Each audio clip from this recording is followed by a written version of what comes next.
All right, everyone, welcome to the latest episode of Success Leaves Clues. I'm excited about this episode. Got a good friend of mine here, Joe Biondolillo. Biondolillo. Such a good friend, I can never say his last name, but excited to have him here today. And also, I just want to give a big congratulations to my co-host and friend Kyle here for having a baby a couple of weeks ago. Man, it's wild. So you look great for having a baby a few weeks ago and being able to stay awake. I was running on fumes a couple nights, man. Just like falling asleep.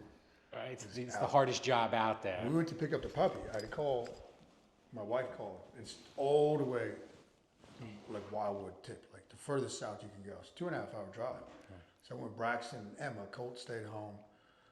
And on the way down, I was having trouble keeping my eyes open. So I'd take my sunglasses off. The light would help. Then that would make me tired. Then I playing all these games, dude. So I had to stop and get an energy drink like the Monster, which I hardly ever do anymore. But I was like, you needed a push. Yeah, you got a lot going on. Then the nicotine, that helps. Picked a couple of them, popped it. But I was tired, man. You made it. So, Joe, we got a little tradition on our podcast, and we're not going to let you out of it. So we have a question. Do you think the moon landing was real? I do. Okay. Do you? We've looked into it. I don't know if it was real or not, but there's a lot of things that make it skeptical about whether or not it's real. So I don't know if you ever looked into it, but we always like to ask, and you're the first guest to say that you think it's real. Have you ever actually thought about it in depth, or is it just because you've seen it? I haven't done a lot of research on it. Yeah. I also haven't done a lot of research on if the world is round. Yeah, well, that's a new one, yeah. But I do believe that that's round. It's a fascinating topic, though, to explore. Yeah, I agree with you that the world is round. Yeah, it's interesting, man. You read some of these books that are out there, or what's Antarctica. There's a lot of but the point is, I think I question everything, man. Yeah, and I think, something we talk about in our business all the time is who's writing it, where's the information coming from, and then, through, ChatGPT is like the biggest, I think, negative beneficiary of it, which is the whole idea of confirmation bias. Yeah. Right? Like, you'll always get back what you put out. So if you believe that it's flat, you'll get a lot of information showing you that. And then all of a sudden you become one of those people. Yeah. That's a great point. I'm not. Not yet. So again, thanks for joining us. Really what we want to do today is we just want to learn a little bit about you, your story, kind of what you do. If you could just tell us, so what do you do now? And so just tell us a little bit about your backstory. Where'd you grow up, and how'd you go from where you grew up to where you are now? Sure. So I grew up in New York, suburbs, Staten Island, one of the 5 boroughs. Went to all of my schooling in Staten Island, graduated from St. John's University. And St. John's, you're excited. They're doing good, man. St. John's, yeah. St. John's. St. John's. Yeah. Well, the campus that I went to is not doing so good. They actually closed it. What is St. John's University? Oh, yeah. Yeah, Patino's killed it, man. Basketball. Very good. Yeah, they're doing well. So graduated from St. John's. My degree is in law, and while I was in college, I began working on Wall Street. So when I was 18 years old, I started working full-time in a brokerage company locally. And I just sort of caught the bug of working hard, understanding the business, really wanted to grow. And at 19 years old, while I was still going to college, I was actually the largest producing broker in a regional brokerage firm. Oh, wow. No kidding. Yeah, and it was cool because I had the best hiring process. I would go to school and hire all the kids who went to school with me. So I had like 20 people working for me that were all students, and who was working 6 hours a week, who was working 10 hours a week. And I built a real nice business, and I learned a lot in that business. Yeah, passed my Series 7 when I was 18 years old. Wow. Yeah. So that became my focus, and I shifted. So I went from wanting to be an attorney to working on Wall Street. And that career progressed. I wound up opening my own company, or a branch of a company, similar to your business, like that type of a model, in my early 20s, at 21 years old. And I ran that business until my early 30s. My goal, sort of a decade into that business, was I was figuring out a way out of the business. While I was in that business, it was very transactional, not as relationship driven, more sales driven, learned very good sales metrics. And as a result of that, I wound up building other businesses, other revenue streams. and trying to find out what the next thing was. And in 2012, I wound up meeting somebody who was helping me with some of my own financial strategies and planning. And in discovering some of the things that this individual was teaching me, I was really enamored because a lot of the things he was educating me on was by default things I was doing in my own personal world. And literally, that meeting was a light bulb moment for me. So I sort of transitioned my career by completely changing it. 2012, I stopped doing the majority of the brokerage business. By 14, I was out of it altogether. I founded BiondFinancial in 2012, and I guess they say the rest is history. So in 2012, you're 45 now, you said? 45. So you were 31? Yeah. No, 32. 32, wow. And you met this teacher. I don't know if I'd call him a teacher so much as just somebody who was doing what they do, right? It was just appealing to me. It came to me at the right time, where what he was explaining to me, coupled with the fact that I was looking to shift, and I connected with what he was saying. It was me saying, "Wow, this is something I would really enjoy." That's cool, man. So you got the degree in law. Yeah. That's pretty awesome. Criminal justice. Wow. Yeah. I think if my kids were going to go to college, I think you can't go wrong with studying law. I think you could use it with anything. Oh, there's no doubt, and Right. which is interesting because I heard recently, and I don't know this for sure, but I heard recently, the biggest thing with law is how it focuses on your critical thinking ability. Yeah. And I think they just changed the bar exam to eliminate the critical thinking piece. Really? Yeah, Why did you do that? we're gonna have to get the Bar Association on the podcast. Yeah, jeez. It's not a good move. So, Joe, let me ask you a question. You're 19 and you're not going a very conventional path for 19. Right. Most people aren't starting. How did your family react to the path you went while still at school? So it's funny. I grew up in a very blue-collar area, blue-collar family. In Staten Island, you've got a lot of blue-collar workers, right? City workers that can't afford to live in Manhattan and so on. My dad worked for the city of New York. He worked multiple jobs to make ends meet.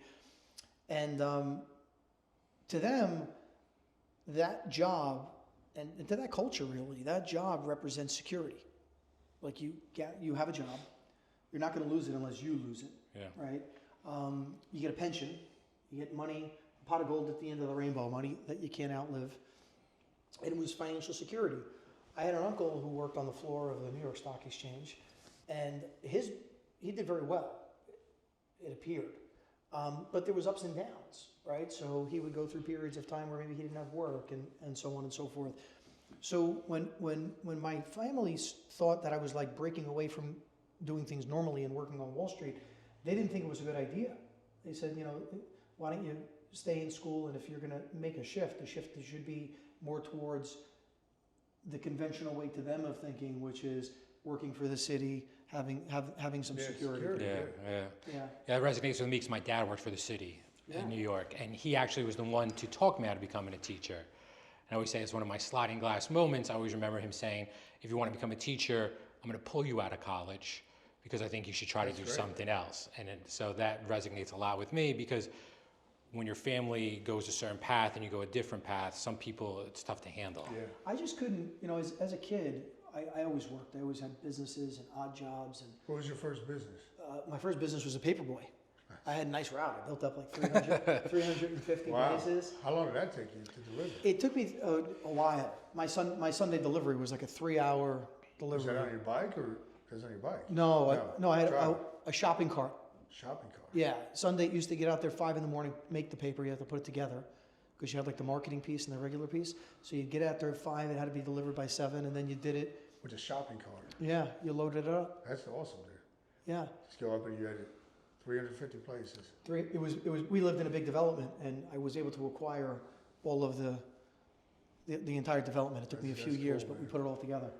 So that was my first thing, right? But I remember as a kid, one job that I had for a period of time was working in a deli, and I made $5.50 an hour, which was minimum wage at that time. And my first car was a Mitsubishi Galant, and it was beautiful. I bought it from one of my paper route customers, and I bought it from the money I made on my paper route, and it was beautiful. It was gray with black leather and nice wheels. And I remember I wanted to upgrade like the rims on the car, like you probably did when you were younger. Right? Yeah.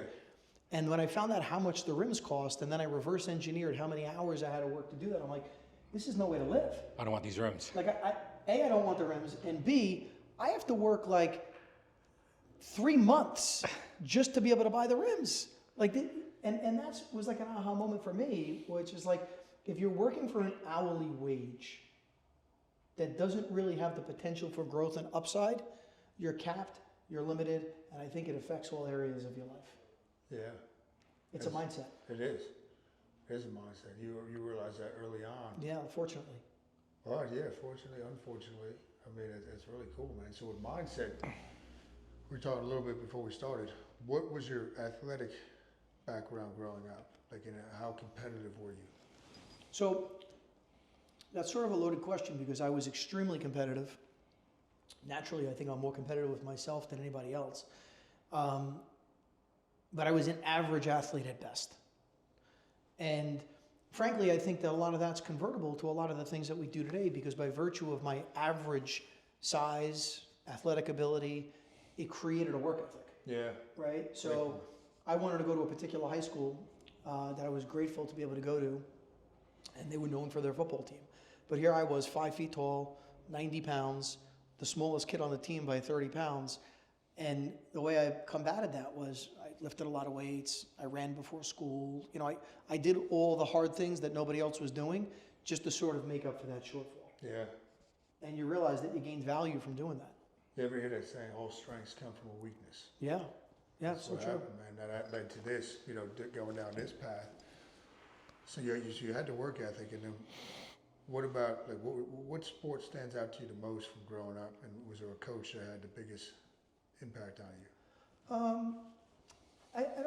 There's not one particular coach. I would say my freshman football coach probably had a good impact on me. He would recognize that I didn't have that ability or the size, but went out of his way to give me recognition. Like, for example, my freshman year coincided with the movie Rudy coming out. Yeah. Right? That's cool. So that was obviously my name, right, on the team, which is kind of a compliment, but not really. But that being said, he made me captain of the football team, and he didn't make me captain because I deserved to lead the team through the metrics of being on the field, because I wasn't on the field. I'd get an occasional special teams play, right, because I was just too small to compete. But what he appreciated was the fact that I gave it 1,000%, that I got up, I pushed hard, and I believe that those are pivotal strengths that are convertible throughout life. Yeah, I don't think leadership's always about being the best. No. Yeah, It's no just doubt. about putting the work in and leading by example. Yeah, Because there's always going to be someone who's more talented. yeah. Yeah, it's rare that you have Michael Jordan, right? But then when you read about Michael Jordan, you realize is he had the work ethic. I wouldn't even consider myself like me, but he had like this crazy work ethic. Yeah, insane. I don't know if you've ever read like Tim Grover's stuff. Yeah, yeah. Which is wild. Yeah. Like, he said like Kobe and Jordan were not the most talented people that he's coached throughout his career. They weren't. They were the hardest workers, and they're the ones that people they're the greatest because of their work ethic. Yeah. So you brought this mindset that you got from high school and sports and everything into your business career, and you've had a tremendous amount of success. But I always say is, when you see someone with a tremendous amount of success, they still had their challenges. What was one of the most challenging periods you ever went through with building the business that you had to overcome? Because I always like hearing that story. Sure. Because everyone always sees the wins, but there's a lot of tough times in building a business. No doubt. So working on Wall Street in the way that I worked on Wall Street was a very aggressive metric of doing business, right? Our business was telephone sales. It was a transactional business by nature.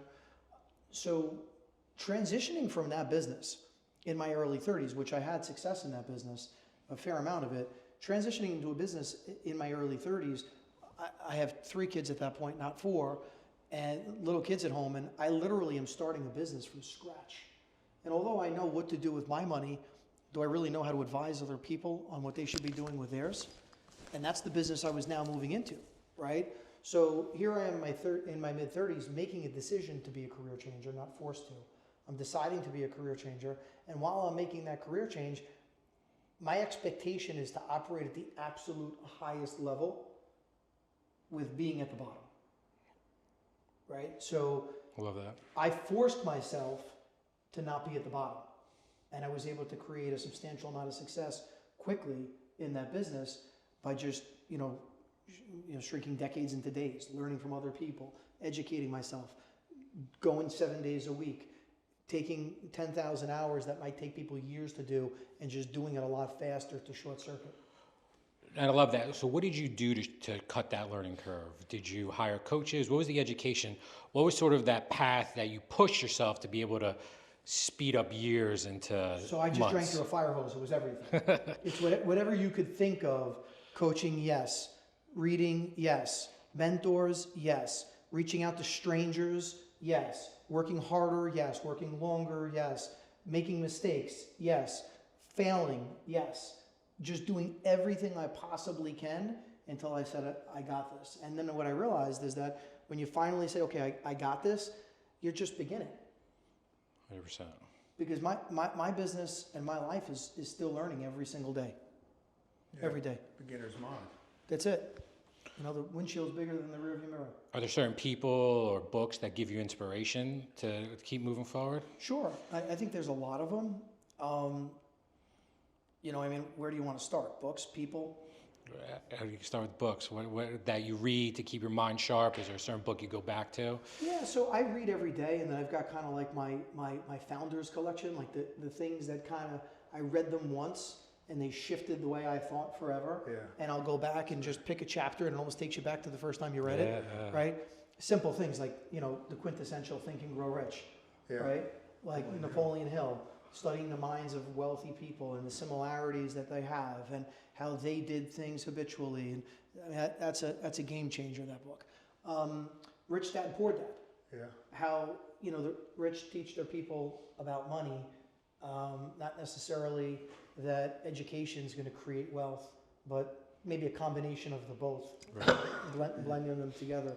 And then what I've always tried to do is seek out people who specialize in their space that are really known leaders. And it's not only in the financial services space, it's what are people that are really super successful in their space do? What are the things that they're doing consistently when nobody else is watching? Yeah, so a real student, man. Now, that's awesome you pulling from other fields. And that's the name of it, right? Success leaves clues. Correct. Being able to see what somebody else is doing that's seemingly unrelated. How much, what's your reading habit every day? You said you read every day. I do. So the minimum I'll read every day is 15 minutes. Okay. And I'll start my day by doing that every day. So I have my book, and whatever the book is, I'll set my clock. That's how you Start out 15 minutes. But like today, I went to 30 because I was engaged in the book. I didn't want to stop. I realized I didn't have an appointment until a little bit later. I pushed my workout a little bit. And then there's just random reading. My business is reading. A lot of the knowledge that I have in my business doesn't come from me seeking the knowledge.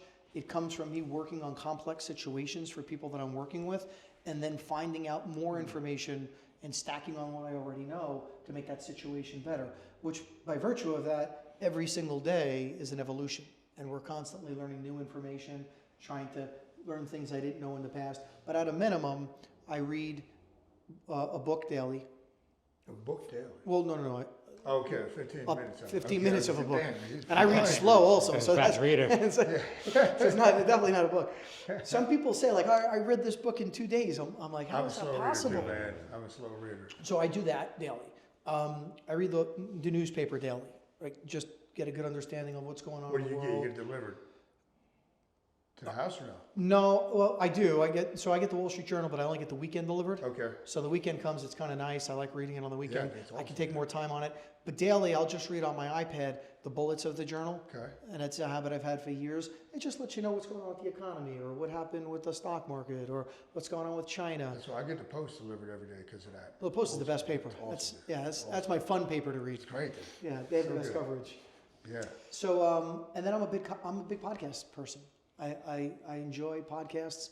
I've really gotten a lot of good content and information from other people sharing. A lot. Yeah. I'm very grateful for it. It's great. Yeah, it's amazing. Amazing. How much is out there. Amazing. Can't get into the audiobook thing. Yeah, I haven't either, man, too much. My mind wanders too much. Like if I'm reading, I'm in it. Some people have said Way the different. hack is doing both. Reading the book with the podcast. With the I did audio. that with one book. I haven't tried it. But I think they're holding it in your hands. I know you're saying, having an actual book, something powerful about that. Oh yeah, and podcasts I love. I think that I don't know if people utilize it or not. I can only speak for myself, but the information on a variation of topics I've been able to get from listening to other people it's actually fascinating. It really is. There's so much content that's available. There is. Yeah. So if you could rewind the clock at all, what is something you would have done more of in the beginning while growing your career if you could go back to do so? Do you mean so let me understand the question. So from where I am today, are you saying... Right. What would you tell Joe 20 years ago? Do more of this, whether it's the education part, whether it's the buying real estate, whether it's investing in the stock market. If you could talk to yourself 20 years ago, what would you tell yourself to do? I think for starters, I would have most likely got into the financial business that I'm in now sooner, not later. Okay. I didn't know it existed, so in hindsight, it's 2020, but it's not like in 2007, I was saying I should try it, and I didn't. But if I had the opportunity, I would have enjoyed doing that sooner. I would have done bigger deals that I was maybe afraid to do with some of the real estate stuff sooner. Yeah, I'd say that's it. That's good, man. So tell us about, so you have four, you kind of have a similar age spread to what we have, the big gap between the oldest, 11 years? Yeah, 11 years. Yeah, so talk a little bit about fatherhood, like what I'm sure that you're on point with that too, just talking to you in this brief time. What are your key things you try to make sure you're doing daily or weekly as a father to make sure that you're really being that man? Listen, I think, like we spoke about earlier, sometimes the hardest thing to do is balancing everything, right? So it's certainly not perfect.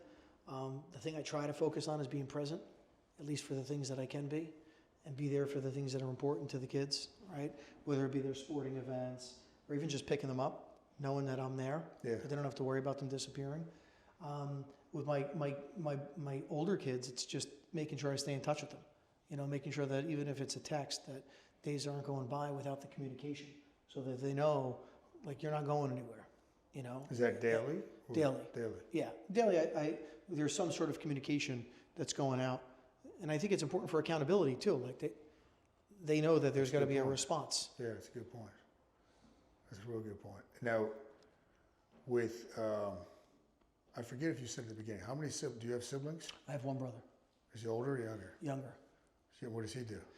He works in the union. He works in a union in New York City. Okay. Yeah. You guys pretty close?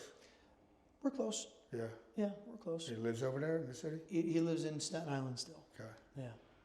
So you had one brother growing up. So going back to, what was it like having the now 10-year-old, like going back into that? Because I'm in it now, so I'd be curious to your... Yeah, so meaning like when that baby's born 10 years later? Yeah.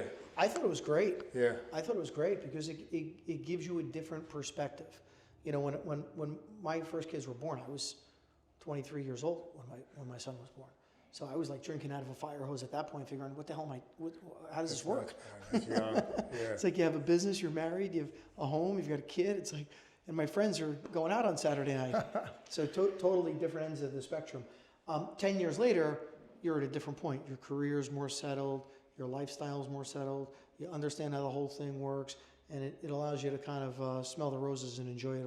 At least for me, it's been that way. Yeah, that's good to know. Yeah, I hope you have the same experience. Yeah, that's what it seems so far. I'm trying to be real cognizant of everything. Yeah. And it's hard though. Some habits are hard to break, right? Work. It's easy to fall into work and getting caught up with that. Yeah, and that's okay. I mean, I that's one thing I never apologized for, because I believe that kids learn through observation, not education. Good point. So a lot of people they want to make sure they're at every single thing, and people are people. Like, that's not for everybody, and hopefully you're teaching them different lessons by showing them how so important some of the other things are. Yeah, that's at least kind of what I've done. That's great point to model, right? Yeah. What else you got? I got one on the tip of my tongue. I'll think of it. That's a good question. So one thing I just kind of want to touch on is what advice do you have to somebody who's just kind of starting a business or really wants to grow their business to the next level? What advice would you have for that entrepreneur listening?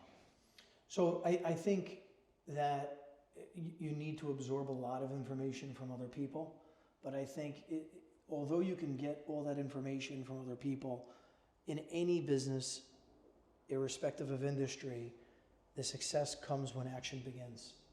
Right. And you could psych yourself out in any business by going through the motions and almost making believe you're making progress. So a lot of the education and the work that you're going to do to get the skills that you need, I always say those have to be done not during game time. During game time, you've got to know what activities to take that drive the business, that create revenue, that move forward progress. And you've got to do the studying and the education and all of that stuff on your own time. And that's when you become fully immersed and you can really start to scale things fast. No, I love that. great. Yeah. And action's everything. So many people get stuck getting ready to get ready Yeah. that they never take action, that you're never going to move the needle in your business. Yeah. And you have to know your numbers, because as you grow and scale, it's very easy to lose track of your numbers. Yeah. Well, it goes back to Rich Dad Poor Dad. Both people had the same information in their head. Right. One person taught it to others, and the other person executed on it. It's funny you say that book, because when I get asked, I always say Rich Dad That's your Poor favorite Dad. book, yeah. My favorite book. I listen to it once a year. I make my Yeah. wife listen to it. I'm Yeah. gonna make my kids listen to it, and it's just that simple shift in mindset, and that's what really motivated me to start buying real estate at scale. My son told me he wrote his, which I was proud of him. He wrote his goals out, and It's awesome. and he shared them with me. And one of his goals was he wanted to read in this college semester 2 real estate books, since that's the field that he's studying. So I sent him a copy of Rich Dad Poor Dad with a note. I said, "Here's one of my favorites." I love Take that. a That's look at awesome, it. man. I love that. So, I mean, you built this massive financial business. You have a real estate business. Where do you want to go next in the next 5 years?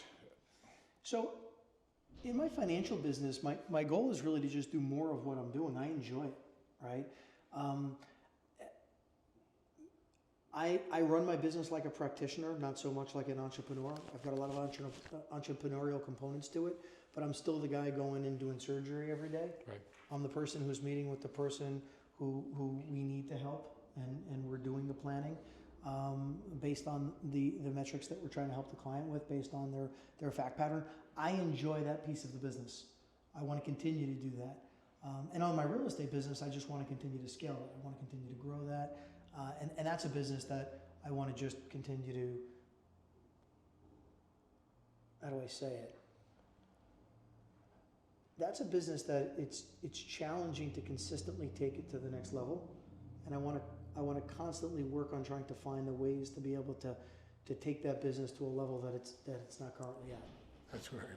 I love that. And I always say this to you, Joe, so I want to share it on this. I always think that you would also be you would do a great job doing sales training, Thank you. because you have a great sales process. You have the right dialogue in the process from the beginning to the end is so airtight that I think a lot of people would benefit from learning your sales process. Yeah, so we set up a coaching business a few years back. We don't really do much with it at all, but that's one of the things that we were considering doing. So there's like different metrics. We could do financial coaching, like empowering people to make intelligent financial decisions, almost like financial wellness. But the other piece of it that I thought about doing was doing some sort of sales training and stuff.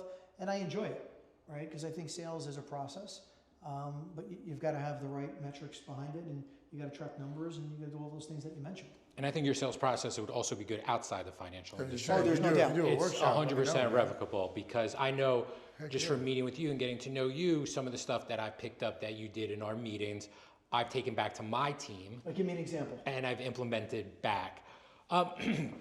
Just from the moment of walking in the door to sitting down on the conference room table, I just feel like every time, do you want water? Do you want coffee? At the table, you have a nice pad, pen. You just feel very welcomed, and it just feels very upscale. Because the worst place is when you walk into a place of business and nobody greets you. Oh, it's the worst. You don't get that warm smile. You don't get that hello. You don't feel welcomed. And everyone wants to feel welcomed when they walk into a space, especially meeting with someone for the first time. And I think just that process from the beginning to then, and how your team follows up and how you follow up, it's so calculated. I could tell that there's a system behind it. It's not just willy-dilly like everyone. And I've taken a lot of that and taken it back to my team because I know how I felt when I walked in, and I said, anyone who's thinking about joining our organization should have this feeling when they walk in the door. Yeah. That's awesome. Well, first off, thank you. And you're not far behind because you do a phenomenal job at it yourself. And a lot of these things are just, they're hacks that I've learned over the years. And like I tell my team, oftentimes they'll tell me, okay, so we're changing this now. And I said, we're not changing anything. We're refining, and we're going to continue to refine every single day and make the process better and better and better. And when you read books on like Isidore Sharp, the founder of the Four Seasons, or you read the book on the Ritz-Carlton Hotel, or Will Guidera's book, who owned 11 Madison Park, the number one restaurant in the world, the level of focus that they have on the customer experience, even when they're already the best, is why they're where they are. Right. And you're true, because anytime you have systems, you have to always be refining those systems, because things are always, and you have to have good people. There's no doubt, and we do. We're fortunate. We have good people. We have people that are committed, and we have people that want to get better. Because I always tell people, like, oh, I'm going to set up this system. If you don't have the right people, your system means nothing. That's right. You have to have the right people to execute the system. Yeah. Well, with that, I know the other question I'm going to ask in a second, but within your business, the way you look at it, like who would be your right-hand man, right-hand woman? And did you select that person as like a general, that they have multiple skill sets where they can manage underneath you and free you up a little bit? I do. So I have. It happens to be a girl who works for me, Amanda. She's great. You know, what I try to spend a lot of time doing is making them understand where I want to be and what I need from them, which allows me to do what I want to do. Right. Share your vision. Yeah. You have to share the vision, because what I realized for years is that if you're not sharing your vision, and this is through coaching, and we do EOS, and I've been a strategic coach member for years, and I've taken a lot of those tools and go back to my team and I try to share it with them. If they don't understand where we're going, they don't really understand the why behind why they're doing what they're doing. So the first thing they need to understand is why we're trying to do what we do for the people that we work for, which is our clients, right? Then they have to understand what it is that I'm trying to accomplish that allows me to do that job. And then that empowers them to do what they need to do, which allows them to be better at it and actually do it with passion. Yeah. Because there's a vision, there's a goal, there's a why behind it. So you did strategic coach Dan Sullivan? Yeah, he's great. Yeah, I've been curious about doing that. Oh, stop thinking about it. Yeah. Yeah, I did it too. It was You great. did it too? Mm-hmm. Yeah. That's awesome. Yeah, book it. Okay. Yeah. I'm gonna. What about, I love learning about people's nighttime and morning routines. So like your sleep schedule, because that's always been how much sleep do you need, right? So you're a high functioning person. How much do you sleep? What time do you go to sleep? What time do you wake up? So I'm up by 6, and I try to be in bed by 10. Good, that's good, man. I need my sleep. Same. If I don't sleep, I'm cranky. My wife gets mad at me. She's like, she doesn't care what we're like. I need to go to bed. That's great. But I need to get my sleep. So I'm up at 6, and then my morning routine is, like I said, I read, I exercise in the morning. Exercise at home, or you're going somewhere? I do a combination of both. I have a gym that I go to 3 days a week, and then I have a home gym that I work out a few days a week, and then I'll do some running and stuff like that. Okay. Yeah, that's like one of my morning routine is like my most sacred part of the day. That primes me. It puts me in the mindset. It gives me. I mean, if I don't have my workout in, my mind for the day is not the same as what the workout. And if I skip the reading and did the workout, I'm frustrated that I didn't get the reading. Like that, those things are my time. That allows me to focus on getting my mind right, plan my day mentally, and be prepared to do what I need to do. Yeah, that's great. And it's so simple when you look at it. Yeah, it's really the best time of the day. Yeah. It is. So that's the morning routine. And then what are you doing at night to maybe wind down or get prepared for the next day? So after dinner, I usually, one of the reasons I get up late at 6 is because I usually go late. Like there's a lot of nights I'm not getting home early. But a typical night for me is I'll get home at 7:30 or 8, have dinner with the family, spend maybe 30 minutes to an hour back in my home office. And I'm kind of planning for the next day. If I've got a big client situation I'm working on, I'll kind of take a double look at it to make sure that I'm focused on it. If I have a deal, a lot of times at night is when I'll look at my real estate deals. So I'll analyze the deal, I'll evaluate it if it makes sense. because a lot of the real estate pieces of my business are intertwined. Like I'm doing them in between doing everything else that I do. I try not to stop my financial business because I have personal investments. I feel like that's not necessarily the right thing to do. So talk about that a little bit too with your real estate business. That's you as a private investor? That's right. Okay. That's right. No, we don't invest for clients. I'm not in the investment business. I don't raise capital to do real estate deals. You have partners with that, or is it just you? Just myself and my wife. Cool, man. Yeah, I've been doing that since 2001. Nice. And are they all local, the properties you own? It is. They are. They're all in New Jersey and New York. Okay. Yeah, they're all predominantly local. And it's just a passion of mine. It's something I like. It's going back to how we grew up. You know, my parents were so happy to have my dad's pension. Yeah, same.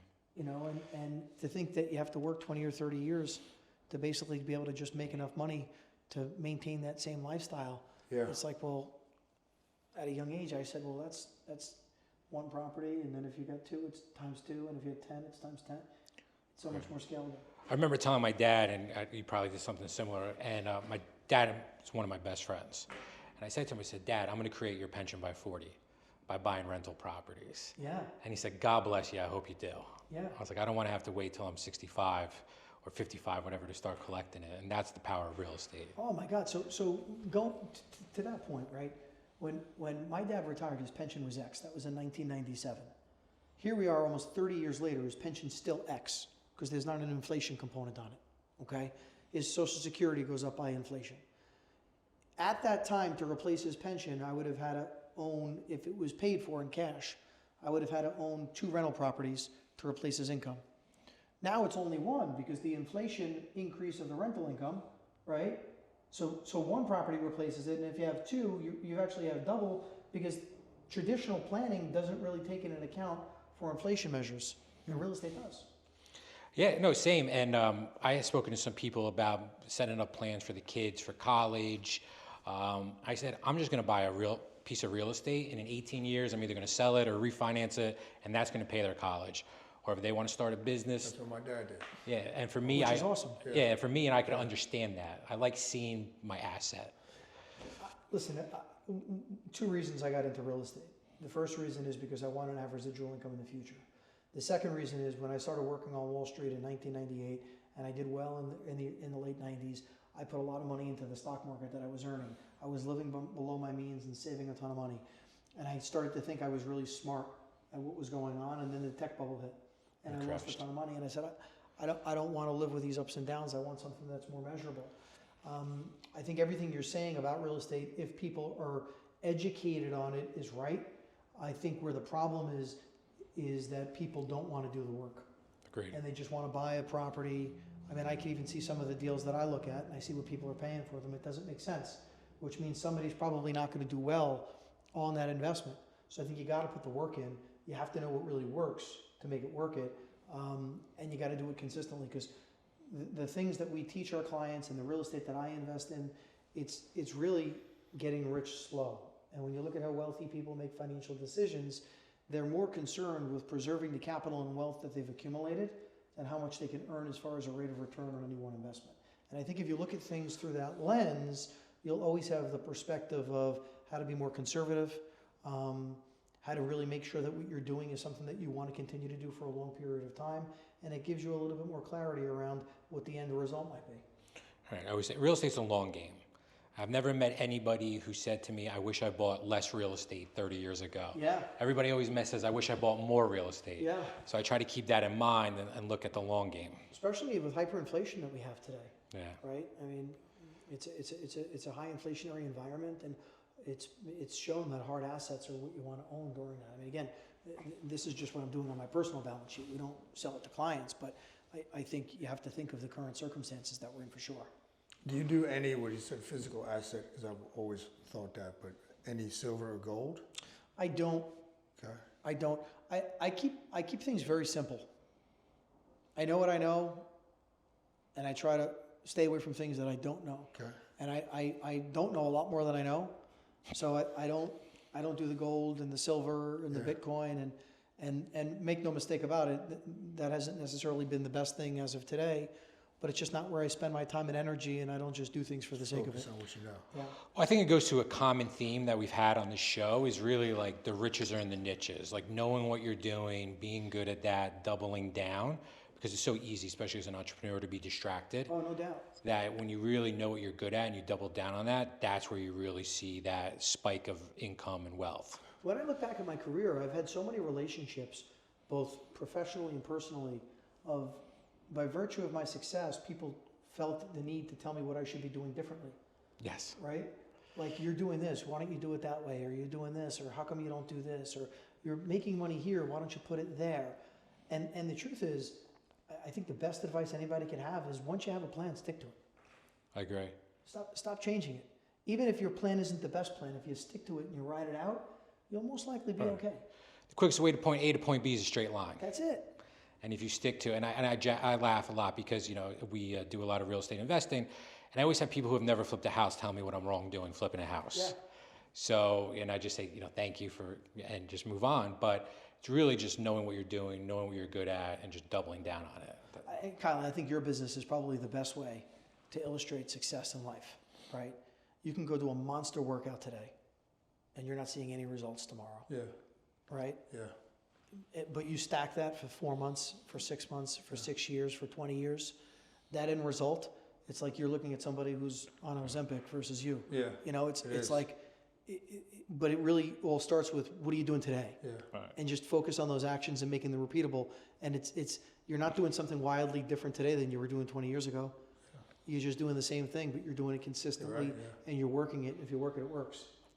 That's it. No, I love it, the compound effect, right? Yeah. Right So, on. well, Joe, I appreciate you coming on. Let me just ask him real quick. Oh. Chiefs or Eagles? Who do you think's gonna win? Who do I think is going to win, or who do I like? Both. So I don't like either of them. Okay. I prefer the Chiefs. Do you think they're gonna win? I don't know, man. That Saquon Barkley's He's unbelievable. tough. He's tough. I mean, I don't know where he came from, and it certainly didn't exist within the Giants. No, he's a freak. that guy. It's unreal. I think it's a toss up. What's the line on the game? I didn't even see. I don't I know. didn't see the post on Haven't it seen it yet. yesterday. He was trying to, so Yeah. I get to check today. I'd say Chiefs. Chiefs. Less than 7. Less than 7. It's a close game. Well, I'm rooting for the Chiefs because there's 2 things that are really annoying. One is Eagle fans, and then second is Eagle fans on social media, because that's even worse than the Eagle fans. And going to college in Pennsylvania, I have a lot of friends that are Eagles fans. So I don't want to see the Chiefs three-peat, but I would much rather see the Chiefs three-peat than have to hear any of my annoying friends talk about the Eagles win the Super Bowl. That's freaking great. So I'm all in on the Chiefs. Taylor Swift, I think the script is written. I was rooting for the Bills, but I'm with Dave Portnoy. I think it was fixed. Yeah, he's sketchy, man. So I'm all in on the Chiefs and Patrick Mahomes. How about you, Kyle?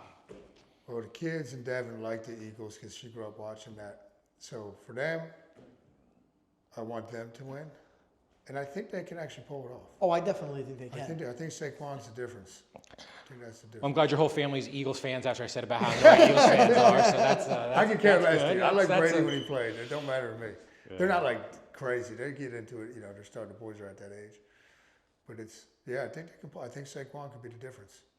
He's having one hell of a year, I'll tell you that much. Unbelievable. Amazing. Hopefully it's a good game. So, Joe, we really appreciate it. Yeah. How can people get in contact with you if they want to learn more about what you do or some of your sales training, things like that? So they can go to our website, BiondFinancial.com.